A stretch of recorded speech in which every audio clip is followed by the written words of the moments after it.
Hi friends, my name is Chaitanya Patke and welcome back to my YouTube channel. In this video, we are going to analyze the first day's play of the third test, which is currently being played at the Saurashtra Cricket Association stadium in Rajkot, Gujarat, between India and England.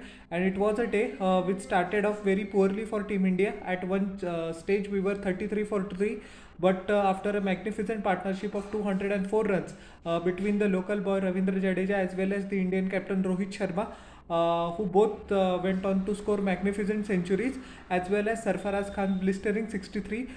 India ensured that we finished the day at 326 for 5 in 86 overs. England once again not learning from their previous mistakes, and their over rate was very slow despite the fact that the play carried on till 5 p.m. Indian Standard Time. The match began at 9:30. England have already lost 19 points due to the slow over rate due to the sanctions by ICC, but they won't listen anyways. That is not going to be our topic right now.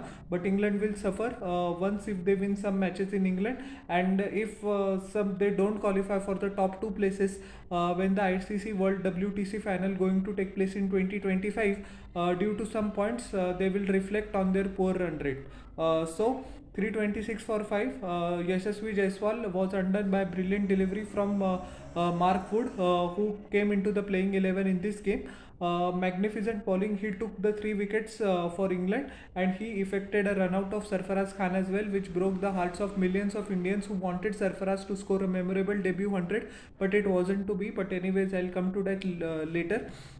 Just good lane delivery, more than 140 clicks, and just Yashasvi Jaiswal's leg didn't move at all, no foot movement, just but fidgeting outside the off stump, and he paid the price with Joe Root taking a simple catch in the second slip. Rohit Sharma, skipper, played magnificently well, 131 of just 196 deliveries. His innings included 14 boundaries and 3 massive sixes. His wicket was eventually taken by Mark Wood only. Just ball got big on him and he couldn't time it, and Ben Stokes took a simple catch at short mid wicket. But before that, he rescued the Indians innings magnificently well, rotated the strike when he needed to, and despite the fact that India was 33 for 3 at stage, Ravindra Jadeja's promotion was an inspired move by the team management, which won't be covered by most of the analysts. We need to give credit to head coach Rahul Dravid as well as batting coach Vikram Rathore for that, and Ravindra Jadeja repaid that fate. Coming to Rohit Sharma's innings, despite the fact that we were 33 for 3, whenever an attacking opportunity presented itself, Rohit Sharma made full use of it. He was lucky as well. On 27, he got reprieve on the bowling of Tom Hartley, with Joe Root missing a regulation catch. Umpire Joe Wilson in the very next over adjusted them LBW on the bowling of James Anderson, but luckily there was a huge inside edge and Rohit Sharma survived both of them, and he went on to make merry. Used his feet against the spinners brilliantly well, which we didn't see in the first two test matches. Was equally at ease against James Anderson as well as Mark Wood, although in the first session James Anderson troubled him a bit, but after he got set he smashed Anderson as well. And the ploy for the English bowlers was that they kept 3 fielders on the boundary on the leg side. They were tempting Rohit Sharma to play the pull shot or the hook shot, so that any mistimed shot could result in his wicket at the boundary, because we have to remember the boundaries in Rajkot are pretty big, the side on boundaries. But Rohit Sharma held his attacking instinct and he delivered when his country needed the most. Magnificent innings. He was very disappointed to get out, visibly so, because there was a 200 for the taking, because pitch eased out for the batting in the second and the third session. But anyways, once again a failure for Shubman Gill, a duck in 9 balls. Mark Wood once again short of good length delivery, taking the outside edge of the bat, and Ben Foakes taking a simple catch. Many people thought that he was in form when he scored 104 in the second innings of the second test at Vizag, but his flaws against the fast bowling, even on Indian pitches, have exposed himself once again, and it remains to be seen whether he will get a chance in the fourth test match. He has one opportunity to redeem himself in the third innings, which is India's second innings, but yeah, pressure is on Shubman Gill big time. Rajat Patidar smashed a boundary as well, but he eventually got out to a pretty tame dismissal.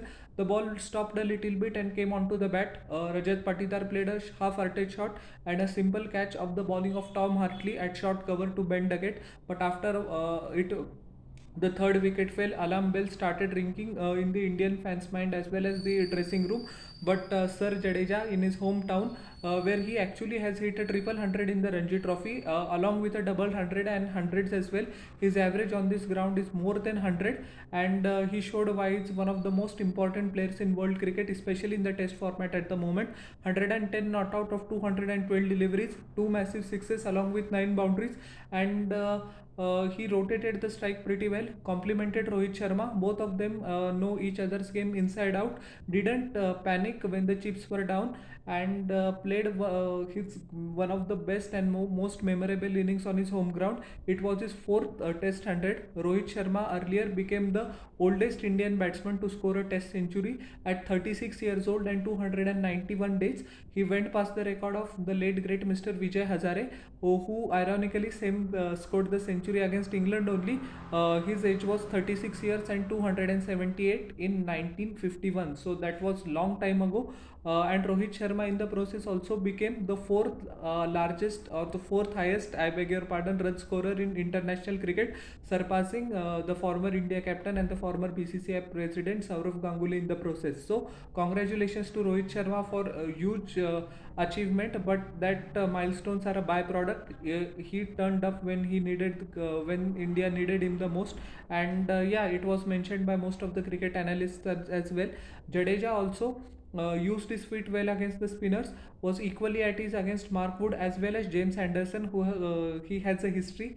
Yeah, anyways, coming back to Jadeja's innings, he timed the ball pretty well, never looked that he was in hurry, and he got the reward for his patient innings. But one, I have to say negative point about Ravindra Jadeja in this innings, which actually he acknowledged in his Insta story 2 hours ago.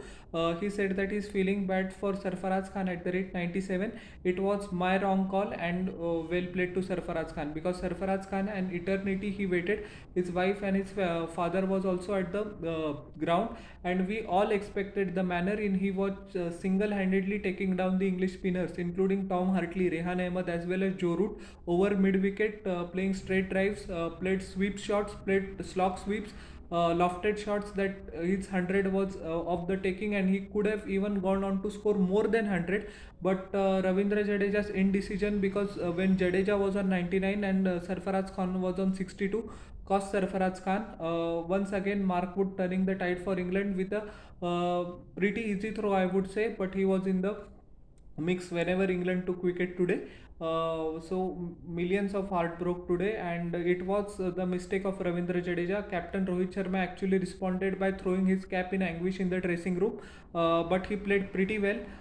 He just the years and years of playing Ranji Trophy for Mumbai as well as one season for Uttar Pradesh and countless caps for India showed that Sarfaraz Khan is completely at home in the Test format, and hopefully he continues his consistency and solidifies his place at least in the Test format, because he deserves it. He deserved 100 today, but due to the rash call of Ravindra Jadeja, he missed out. No doubt, if Ravindra Jadeja didn't make that call in a hurry, hadn't made that call in a hurry, he would have eventually got his 100. I'm talking about Sarfaraz. So, anyways, bad luck. 9 fours, one massive six as well to go with it. And the future of Sarfaraz Khan is bright. After so many struggles, he got the opportunity, and hopefully, he will do well in the future. Kuldeep Yadav, the night watchman, not out on 1 of 10 deliveries. James Anderson in 19 overs he bowled. He played a pretty nice containing role. 19 overs, 5 maidens, 51 runs at the economy rate of 2.68. Mark Wood took all the 3 wickets. He was brilliant. His follow through, actually he fell in the follow through most of the times, but when England needed the most, he delivered with crucial wickets, and just showed that extra pace can do wonders even on a flat track. 17 overs, 2 maidens, 69 runs, 3 wicket, but he went for 4 runs per over. Tom Hartley went for 3.5 runs per over. He took the wicket of Rajat Patidar, 23 overs, 3 maidens, 81 runs. Joe Root was taken to the cleaners, especially by Sarfaraz Khan towards the latter stages of the day, and he wasn't effective. He, although bowled well in the first Test match, but he's nowhere near as potent as the England team management thinks in the spin department, so they have to rethink that strategy. 13 overs, 1 maiden, 68 runs, no wicket at an economy rate of 5.23. And Rayan Ahmed gave away 53 runs in 14 overs. Once again, he was all over the place, and Indian batsmen took full advantage of it. So, all in all, a day which started pretty badly for Team India but ended on a happy note. 326.45.